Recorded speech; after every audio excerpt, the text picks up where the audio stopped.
Everybody set?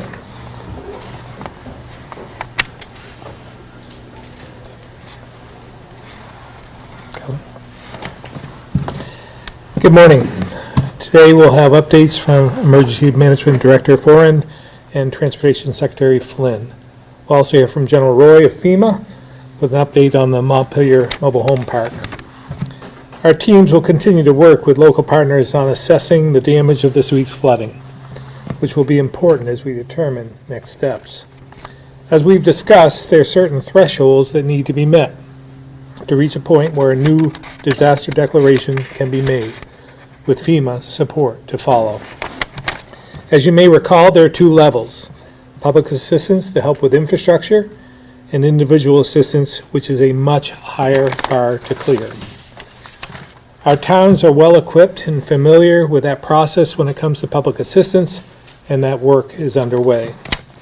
Whether or not we meet thresholds for federal help, it will be important for the state to have an understanding of the damage people and businesses have sustained. So as Commissioner Morrison went over yesterday, if you're in immediate need of major help, call 211. But if you're working to clean up and make minor repairs, focus on that first. Contact your insurance company, then report your damage online, if possible, at Vermont211.org. This will help us determine whether we meet the federal thresholds and see what the state needs to do moving forward. I want to reiterate, there is no active program in place at this stage for direct financial support, but we need the data to see what might be possible or what should be done down the road. So again, report damage, take photos, and save receipts. Our teams will also continue to reach out directly to community organizations across the state to identify needs. In the meantime, again, I'm asking all Vermonters who are able to step up to help your community in any way you can. We know there are people who could use a helping hand out there, and even the little things can make a big difference. So with that, I'll turn it over to Director Foran. Thank you, Governor. Good morning. Thanks for being here. Quick update from across the state. All rivers have receded below flood stage, but Vermonters should remain vigilant. River levels are still higher than normal, and most have extremely strong currents. Everyone is encouraged to stay clear of these potentially dangerous areas, continue to respect all road closures, and never drive or walk in a flooded area. To date, the state has received no reports of death or injuries resulting directly from this flood. During this event, we activated 9 swift water teams that made a total of 12 rescues. As reported earlier, 3 people were rescued from a home in Jamaica, and there were 9 separate rescues from vehicles caught in floods. Our teams have also assisted with some voluntary evacuations from residences that were threatened by water, but not inundated. As of late yesterday afternoon, we demobilized the remaining 2 swift water teams. Those teams remain available, but they are back in quarters. The Emergency Operations Center remains activated. If towns need additional assistance, they can contact us through their Emergency Management Director. The team at the Emergency Operations Center is in the process of collecting damage reports from towns and state agencies to determine if the state qualifies for public infrastructure repair assistance, as the Governor mentioned. All the shelters across the state have closed, as residents have used them, have now returned to their homes or made other arrangements. The Vermont Emergency Management website and social media channels will list any other shelters or warming centers should they come online. We are working closely with 211 to capture damage to residences and businesses as a result of the flooding. As the Governor mentioned, if you have immediate needs for shelter or food, please call or text 211. If you do not need immediate assistance, but your home or business was damaged as a result of this flood, please go online to Vermont211.org to report your damages when your situation is stable. Please use the online form to report damage. If you do not have access to the internet, you can make your damage reports by calling 211 and speaking to the operator.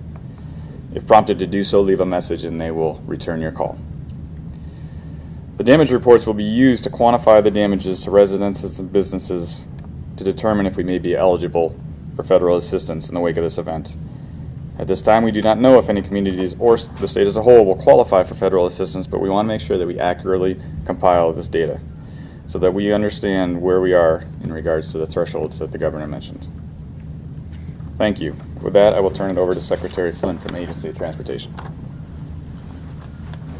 Thank you, Director. Good morning. I'd first like to take you back to the floods of July and August, and I'm pleased to report that the last road that was closed from that event opened last Friday. That is Route 107 in Stockbridge. So regarding this week's events, we are at this moment at 2 roads remaining fully closed. Those are US 302 from Berrytown to Orange, and Vermont 73 in Sudbury from Brandon to Willow Brook.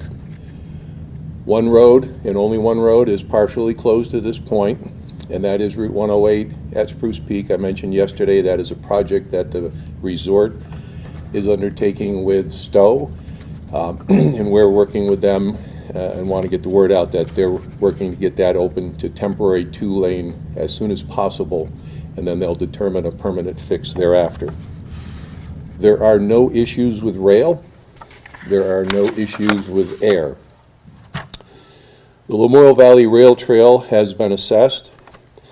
All of the large sites that were damaged from July were survived, and construction on those from the July recovery continues. There were 15 minor damage areas from this week's events, very minor, and that should be all repaired within a few days. The Missisquoi Valley Rail Trail has been fully assessed. The agency has conducted 3 bridge inspections, 2 in Milton and 1 in Tunbridge. We have 3 planned for today, 1 in Mount Holly, 1 in Plymouth, and 1 in Chelsea. We are working, VTrans staff is working with the town of Fairfax today, town manager and the road foreman. They have a slope issue on local roads, and the town, we're told, intends to get a contractor on that site today.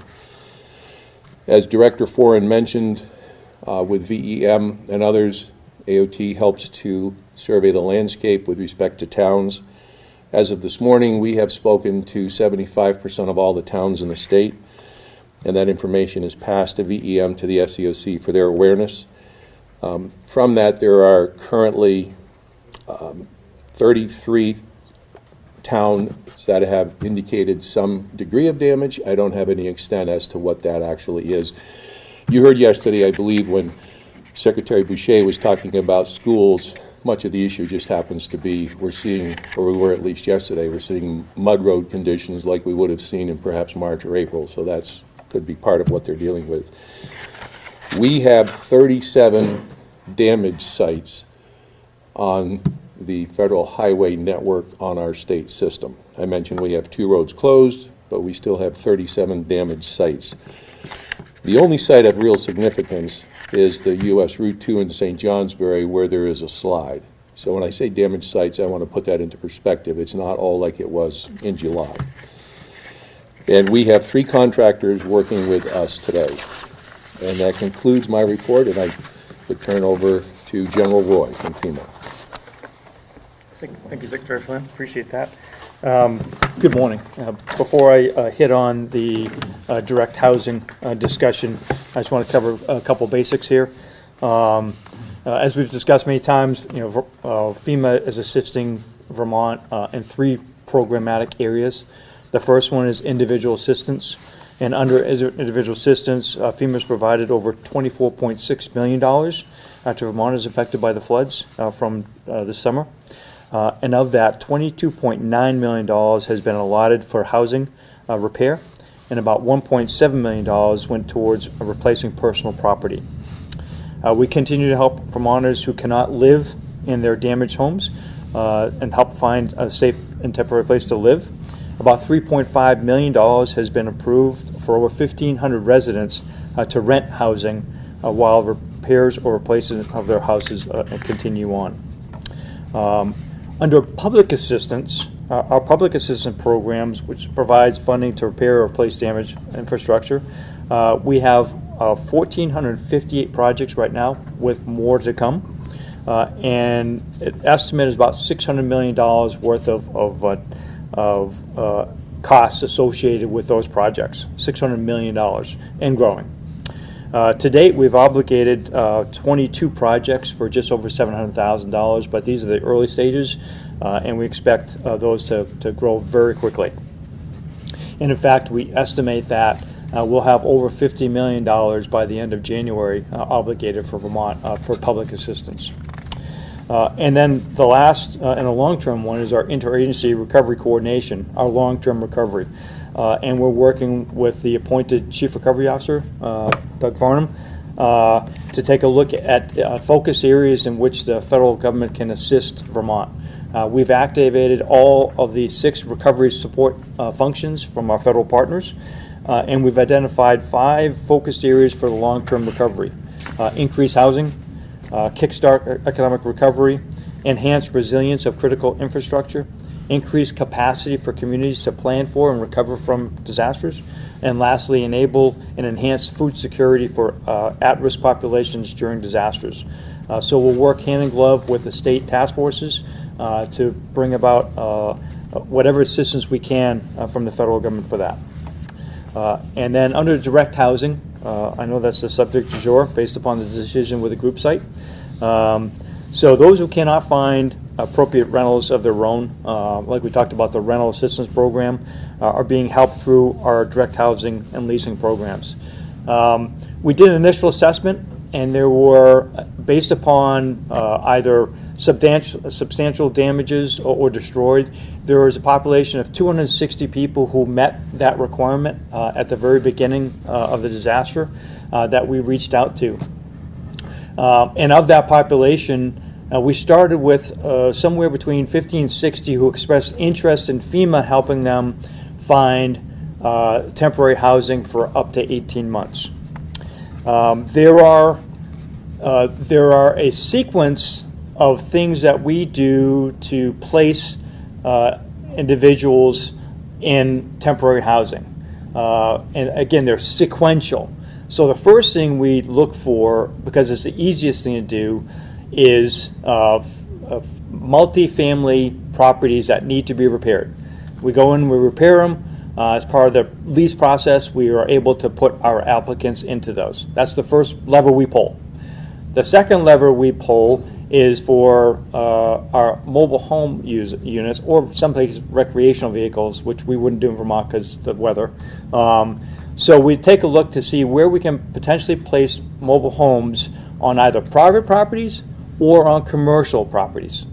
And if that's not working, then the next one we pull is to see if we can expand a commercial park to add additional spots.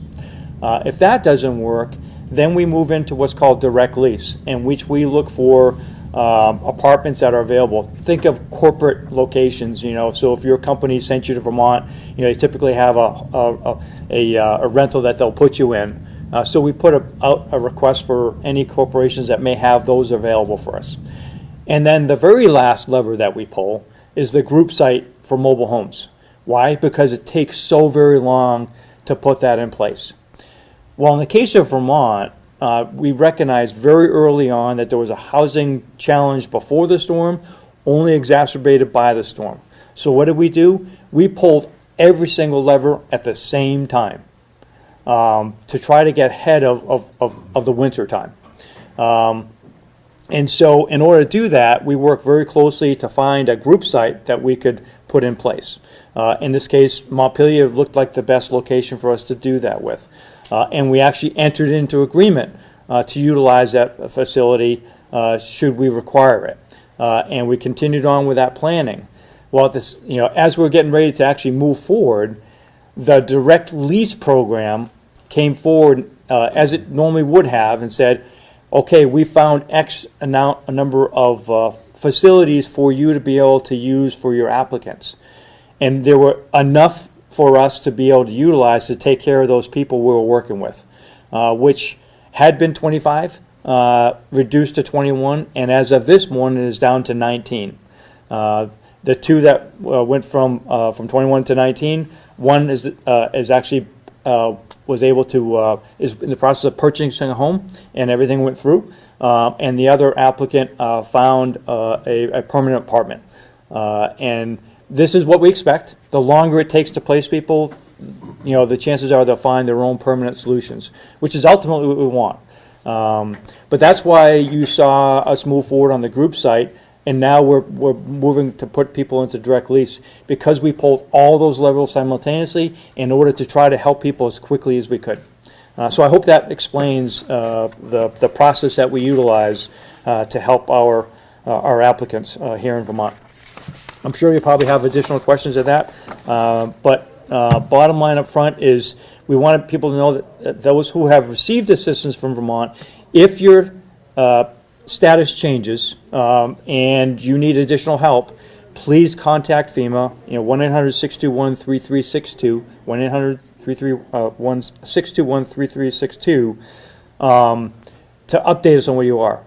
The team that we have here in Vermont has made over 8,000 call-outs to those people who have been impacted by the storm.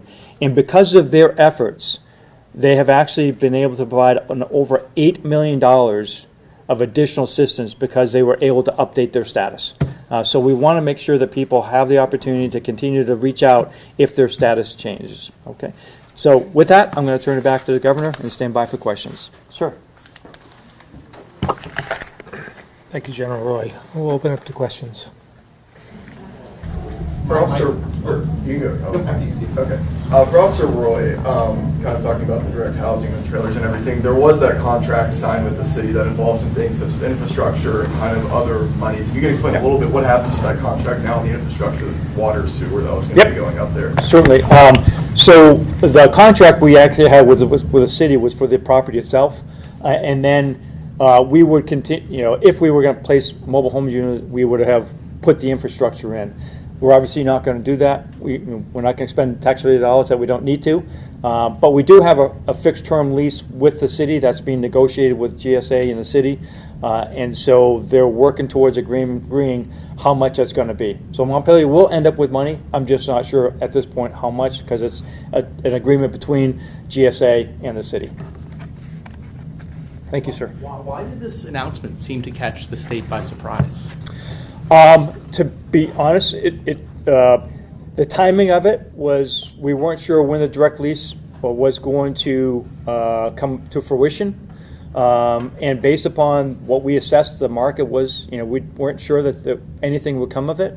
And then all of a sudden, in fact, the three national vendors were able to come up with the properties, the units that we needed to facilitate it. So not only was the state, I hate to say this, but not only was the state caught by surprise, we were actually, pleasantly surprised to see, oh wow, there are properties here that will be able to support those who need assistance. When did you get word from those organizations? Late last Friday, actually, is when the word came down on that, and so we worked very diligently to ensure that there was going to be enough matches for the people we had for the direct lease, and make a decision on pulling the plug on the group site. Where are these? You mentioned there's 3 national organizations. So, just who are they and where are they? I'm not sure I can release which companies they are, and nor can we actually say where those properties are. I will tell you that we are able to place 2 individuals in Lamoille and 14 individuals in Washington County into that direct lease program. Oh, by the way, we also have individuals we're working with on the other type of assistance, which is the mobile home units. So we've got 2 going into a location in Windsor County, and we've got 3 going into a location in Orange County, and we've already placed 1 individual on a private site here in Barrie. One of the big concerns at the beginning was we couldn't find places that weren't in the floodplain. Yeah. So, I mean, you don't have to tell me exactly where, but yeah. How did we come to this decision, or how did we find these these parks that aren't in the floodplain? The ones actually in Windsor County are managed by state of Vermont as well for housing locations, and then one in Orange wasn't in an impacted area at all. Which allowed us to place them. And when will these? I know the trailers are being staged. When are they going to be moved, and when can people move? Certainly. in? So all 5 of the ones going into commercial parks are actually in place right now, and they're going through the sequencing of energizing them checking them to make sure that it's safe, and then they'll license in individuals into them. We're hopeful that within the next week or so, the ones that are in Orange will be completed and potentially the ones in Windsor. As to the direct lease program, we believe by the end of next week we'll have the first person in a direct lease location, and are shooting for mid-January to have everybody in their location, which is great because the group site, we would have been struggling to get them there by the end of February. What does the communication look like with, I guess, the city of Montpelier with all this? Because talking to local leadership over there, they were pretty astounded and caught very much off guard. Yes, sir. I can understand that. Again, as I said, we were kind of surprised that direct lease came through as well as it did as well. And all I can say is that when we found that we had the capability to save taxpayer dollars and take care of the applicants, we made the right decision, and then we began to engage with the city. Quite frankly, the weekend ran into it, and that's why it kind of the information kind of slowed down. I will say that one of your brethren was well ahead of it by talking to those we were working with, and hearing that they were getting offered places to stay other than the park, and that kind of quite frankly started getting the word out before we even had a chance to pass it on to the city and the state. General Roy, you also mentioned, was it $600 million that we had in damage from this past summer's floods? Yes, sir.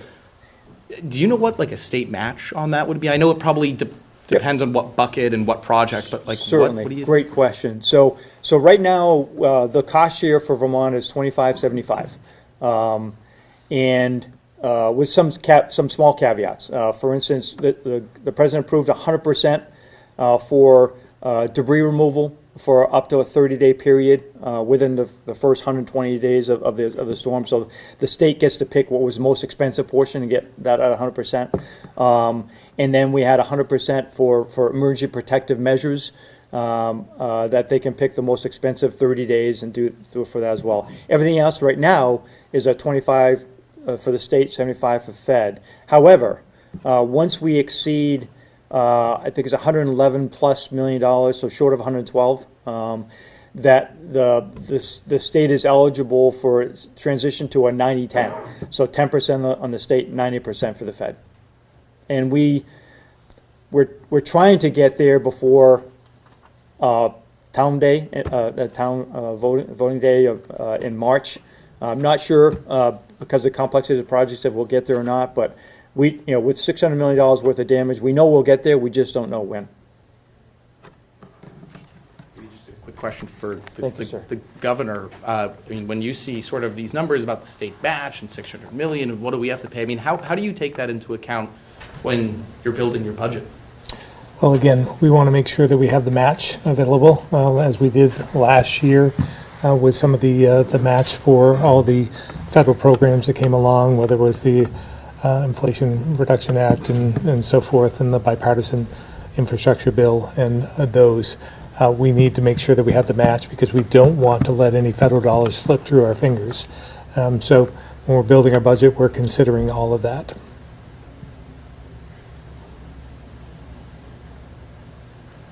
Got a couple folks on the phone. We'll start with Emma Cotton, VT Digger.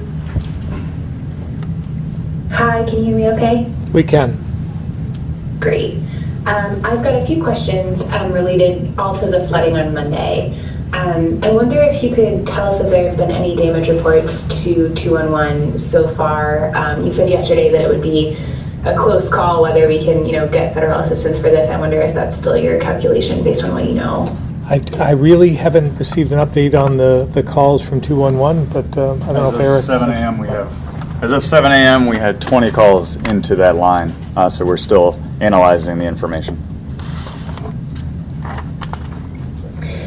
Great, okay, thank you. I also wonder if you might be able to talk about how the state checks in with marginalized communities during a flood like this. I'm particularly thinking about people who don't speak English or people with disabilities. How does the state make sure those people were properly informed about what was coming and that they were safe? sort of in general, and then also with regard to, what happened on Monday. We do have translation services, but perhaps Eric can comment on that further as well. Yes, that's a population that we're always concerned about, so we anticipate their needs and try to work with them through the local EMDs, so the local EMDs know their local constituents and know what their needs might be. We also work through interpreters, and the PIO will work through ensuring the language, multiple languages are utilized in our press releases and through our public messaging. So we do try to address those individuals in a way that they can understand and comprehend. So, but it is something that we continuously strive to improve. Great, thank you. And then my last question is, Governor Scott, yesterday you said we'll learn something from this storm. I just wonder if you could expand a little bit on that. What do you think we're going to learn? We'll learn more as the damage assessments come in. But again, I think having these two storms, one right after the other, and the hypersensitivity of people during the holiday times, as well as just coming off from recovery, is something that we're cognizant of, and we went into this understanding that as well. But I think I'm again heartened by the compassion of Vermonters, their toughness, their ability to get back up and do the hard work to help their neighbors and to help their communities. So far, so good in that regard. But we want to make sure that we address all the issues, that we're not missing anything. The communication aspect is so important. It reinforces the importance of all of you in communicating our perspective and the perspective of those victims as well. So we're all in this together, and I think it's just, again, reinforces that what we've done is working, but we need to do more of it and make sure that nobody slips through the cracks, so to speak. Great, okay, that's all for me. Thank you very much. Carly, Vermont Public.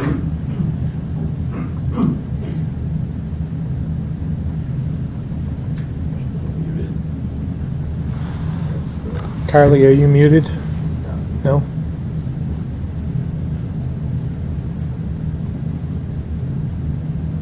We're not getting audio, Carly, so we can come back to you in a minute.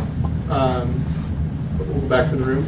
For Secretary Flynn, we have Christmas right around the corner, holiday season. The FAA and airports are expecting a record amount of traffic with the pandemic continuing to wind down. I guess, what are you expecting on the roads here in Vermont over the next week as the holiday season kind of kicks off? What do I expect on the roads? Like you expect a massive influx of people compared to years past? Or? I haven't seen projections that are going to indicate tremendous increase of traffic, but we know that there always is an increase of traffic during the holiday period, so that would seem logical. I also have not seen at this point what I would call a problematic weather forecast that far into the weekend regarding road conditions, so that would be favorable at this moment, but that could change at any time, as you all know.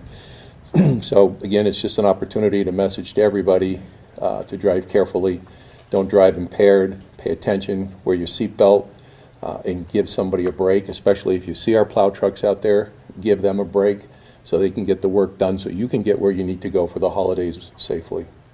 So thank you for that. Carly, I think we heard some audio come through. We'll try you again. Okay, great. Can you hear me now? We can.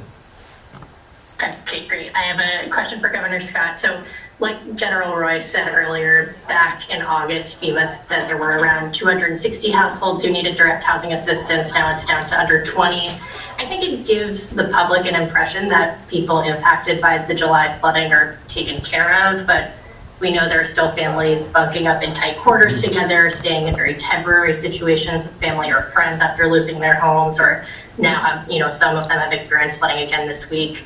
What is your overall assessment of how much Vermonters have recovered since the flooding in July? Yeah, I still believe we have a long ways to go, and I think some of those situations you described are more frequent than maybe we realize.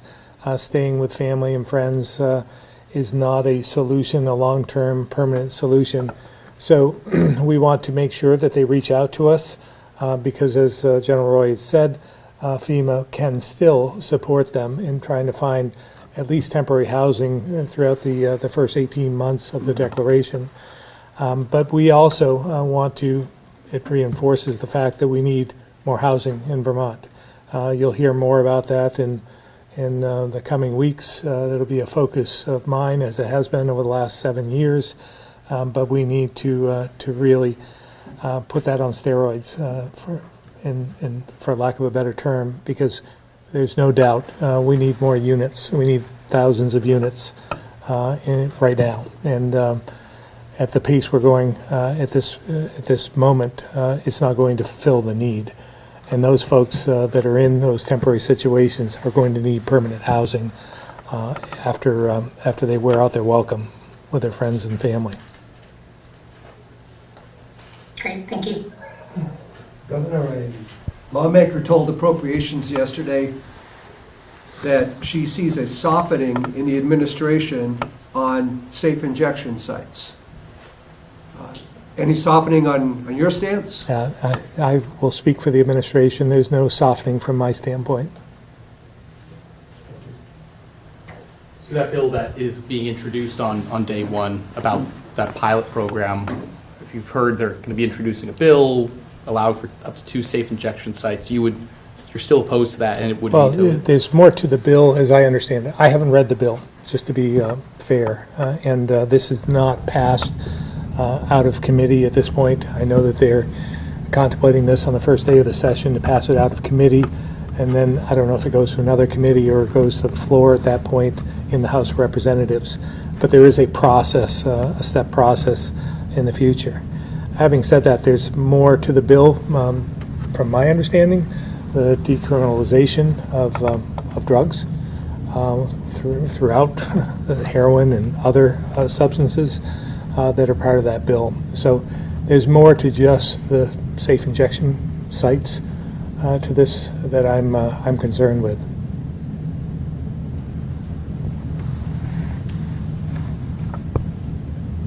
Thank you all very much. Have a great Christmas.